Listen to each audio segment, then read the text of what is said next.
안녕하세요. 반갑습니다. 화학자 장우재입니다. 프로파일럿과 함께 새로운 프로그램을 시작하게 되는데요.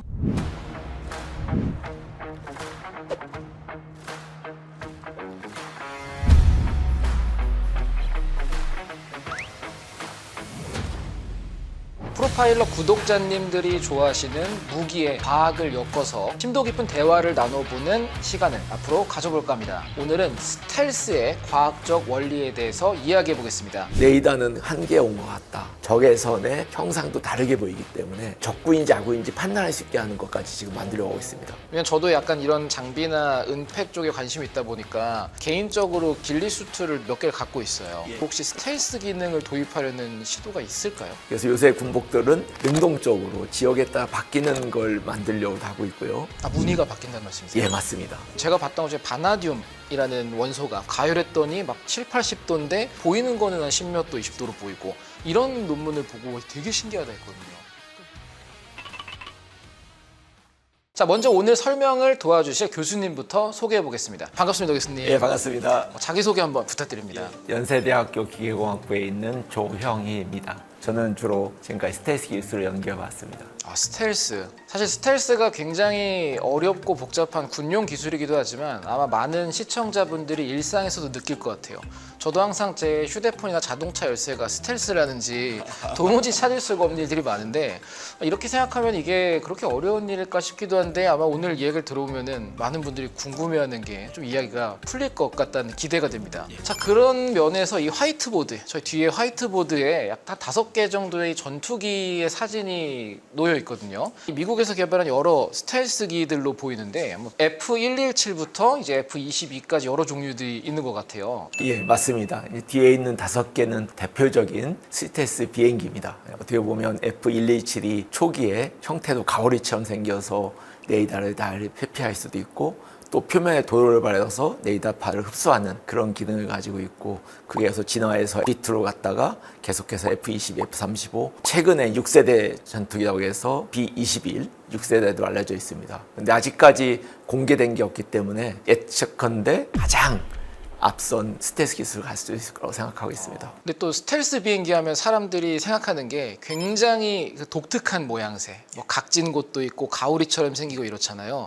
그럼 이 비행기들의 모양이 왜 그런지 혹은 특색에 대해서 한번 설명해 주실 수 있을까요? 최근에 이제 5세대 전투기는 대부분 레이더파를 회피하는 방법으로 돼 있습니다. 근데 회피할 수 있는 방법이 첫 번째가 형상으로서 날라온 레이더파를 잘 반사시켜서 하는 방법이 있고 그래서 F117이나 B2 같은 경우는 형상을 바꿔서 하는 경우고 플러스해서 거기다 표면에다 도료를 칠하든지 그런 방법으로 되어 있습니다. 그래서 그러다 보니까 형상이 일반 비행과 다르게 생겼죠. 예. 아시는 것처럼 박쥐가 눈이 없지만 전자기파에 내보내서 반사파 가지고 이렇게 위치를 안다고 하잖아요. 똑같이 레이더도 그런 기능으로서 상대 비행기를 잡기 때문에 그 레이더파가 왔을 때 그걸 레이더로 다시 보내지 않고 분산시키는 거나 흡수시키는 게 가장 필요합니다. 그래서 어떻게 보면 그 2개를 다 사용할 수 있게끔 개발된 비행기가 되겠습니다. 우리는 그래도 또 시각이라는 게 있잖아요. 그런 면에서 이 시각을 숨기는 스텔스에 대해서 어떤 이야기들이 있을지가 궁금한데 스텔스 기능의 끝판왕이라고 할 수 있으면 투명망토죠. 어떻게 보면 투명망토 입으면 안 보이니까 시각적으로는 가장 완벽하게 스텔스 기능을 가질 수 있지만 사실 그게 불가능합니다. 여러 가지 이유에서. 그래서 지금은 약간 기만하는 방법으로 시각적으로 안 보이게 하는 방법을 쓰고 있습니다. 사람이 입고 있으면 뒤에 걷는 사람도 보이고 이게 아니라는 말씀인가요? 예, 맞습니다. 실제 투명망토가 아니고 착시하기 위해서 앞에 LED를 설치해서 카메라를 뒤를 찍어서 화면 위에 보이는 것처럼 만든 그런 간접적인 방법으로 투명망토를 쓰고 있는 거고요. 우리가 추구하는 게 투명망토지만 아직까지는 불가능해서 간접적으로 다른 방법을 사용해서 지금 그런 기능을 갖게 하고 있습니다. 우리가 보통 뭔가 숨기려면 군복 같은 경우에는 무늬가 있잖아요. 한국에서는 약간 풀숲처럼 얼룩덜룩한 무늬고 사막에서는 약간 흑색으로 되어 있고 이런 식으로 비행기를 하늘색으로 칠하진 않나요? 되게 이제 비행기는 아주 멀리서 가기 때문에 시각으로 잡는다는 건 사실 불가능해서 아시는 것 같이 대부분 전투기들이 이제 레이더에 회피하기 위해서 레이더파를 흡수하든지 반사하는 방법으로 개발됐습니다. 실제 레이더라는 거로 잡히게 되면 예전 비행기들은 10m 이렇게 큰 비행기로 형체가 잡혔는데 지금은 거의 참새 아니면 조그만 곤충만한 거로 잡힐 정도로 스텔스 기능이 너무 좋아졌습니다. 그러다 보니까 스텔스 기술이라는 건 창과 방패인데 탐색기 만드는 사람들은 어떻게 하면 내가 쟤를 공격할까? 스텔스 기술 개발하는 사람들은 방패 차원에서 어떻게 내가 막을까로 되게 되겠습니다. 그러다 보니까 창을 개발하는 사람 입장에서는 레이더는 한계에 온 것 같다. 그래서 적외선 탐색기를 개발하자는 쪽으로 가게 됐습니다. 그러니까 적외선, 다시 말하면 IR 시그니처를 어떻게 회피할까 하는 방법을 쓰고 있고, 그러다 보니까 적외선 중에 이제 가장 크게 신호가 나오는 데 어디냐면 바로 연소기. 거기는 온도가 맞습니다. 온도가 높으니까 뜨겁다는 건 적외선이 에너지가 많이 나오는 거라서 전투기에서는 그걸 회피하기 위해서 플레어라는 걸 마치 불꽃놀이에서 플레어를 터트려서 기피하게 됐습니다. 플레어가 그럼 불꽃을 좀 쫙 뿌리는 게.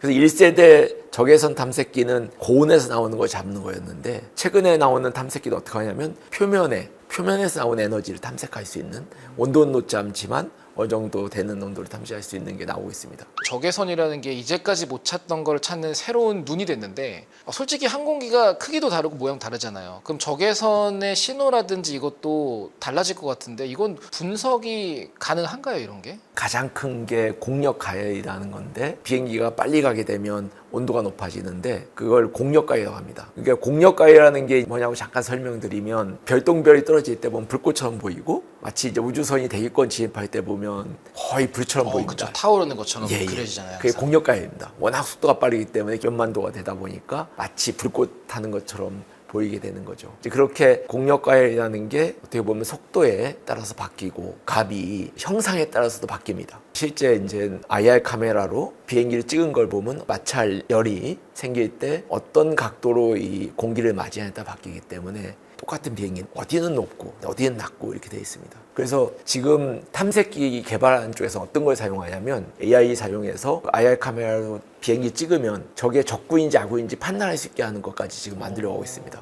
생긴 형상에 따라서 적외선의 형상도 다르게 보이기 때문에 탐색기가 그거에 맞게 IR 형상에 맞게끔 아군기는 구분해서 안 가게 하는 될 수 있게끔 되고 있습니다.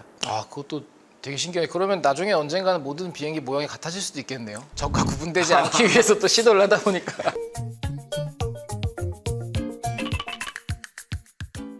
제가 도료에 관심이 좀 많이 있었어요. 왜냐하면 도료 분야도 많이 발전하는 게 밤에 운전할 때 차선이 잘 안 보인다. 그러면 예전에는 야광으로 하고 싶었는데 이 빛이 좀 약하다 보니까 스트론튬이나 여러 원소를 써가지고 정말 밝은 빛을 내는 도료들이 요새 계속 개발이 되거든요. 그래서 이 도료가 어디까지 쓰일까를 보다 보니까 이 스텔스 비행기에 도료가 사용된다.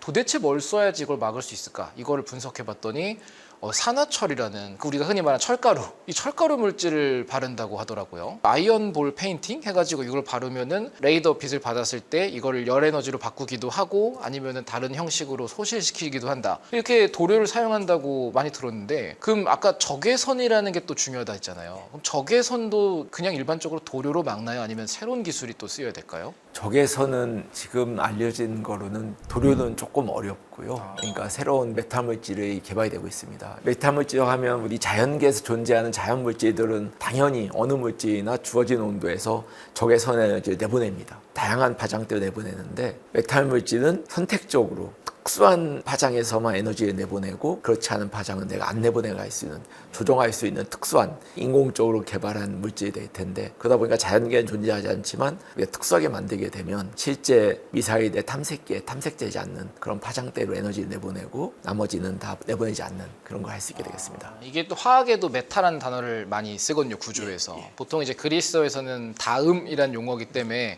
아마도 자연계에 없다셨으니까 우리가 일상적으로 얻거나 인간이 구할 수 있는 게 아닌 다음 시대의 약간 차세대 물질, 약간 이런 느낌으로 생각하면 맞을까요? 저도 이제 화학 쪽 논문을 보다 보면 재료 쪽에서 적외선이라는 게 이제 뭔가 뜨거운 물질이 많이 된다고 하는데, 그 방사율이라는 또 단어를 들었어요. 그러니까 표면이 실제로 뜨거운 거랑 거기서 나오는 적외선이랑이 또 다른 개념이다 보니까 이거를 줄이는 게 굉장히 중요하다. 제가 봤던 것 중에 바나듐 이라는 원소가 V라고 쓰는 원소가 있는데, 이게 이제 산소 2개랑 붙은 이산화바나듐은 이제 온도가 높아질수록 오히려 방사율이 낮아진다. 그래서 가열했더니 막 7, 80도인데 보이는 거는 한 10몇 도, 20도로 보이고, 이런 논문을 보고 되게 신기하다 했거든요. 그럼 이런 물질이 실제로 적용이 될 가능성들이 점점 높아지고 있는 거네요. 저희가 그쪽도 연구하고 있습니다. 방사율이라는 게 이제 0부터 1까지 값을 갖는 거지 않습니까? 대부분 자연계 물질은 한 0.8 정도 갖고 있고 까만 옷 입으면 여름에 더 덥게 느끼는 건 이제 거의 1에 가깝기 때문에 그런 거고 그렇지 않고 이게 반짝반짝 빛나는 것들은 한 0.2에서 0.2 그래서 반사를 많이 하기 때문에 이제 흡수를 못하는 건데 근데 저희가 이제 메타 물질도 사실은 그 방사율을 컨트롤해서 특정 파장대역에서는 작게 내보내고 특정 파장대는 많이 내보내고 이런 걸 제어하는 방법을 쓰고 있습니다. 말씀하신 대로 이제 VO2, 바나디움 옥사이드가 온도에 따라서 방사율이 확 변해버리기 때문에 저희가 이제 그걸 사용하는 연구도 같이 하고 있습니다. 이거 제가 봤던 걸 실제로 하는 분이 많으니까 너무 신기하네요. 좀 스텔스 뒤에 조금 다른 얘기를 해보고 싶은 게 저는 탱크들 가끔 보면은 약간 풀 같은 거 붙이거나 색칠하는 걸로 시각적인 것만 막는다고 생각을 했거든요.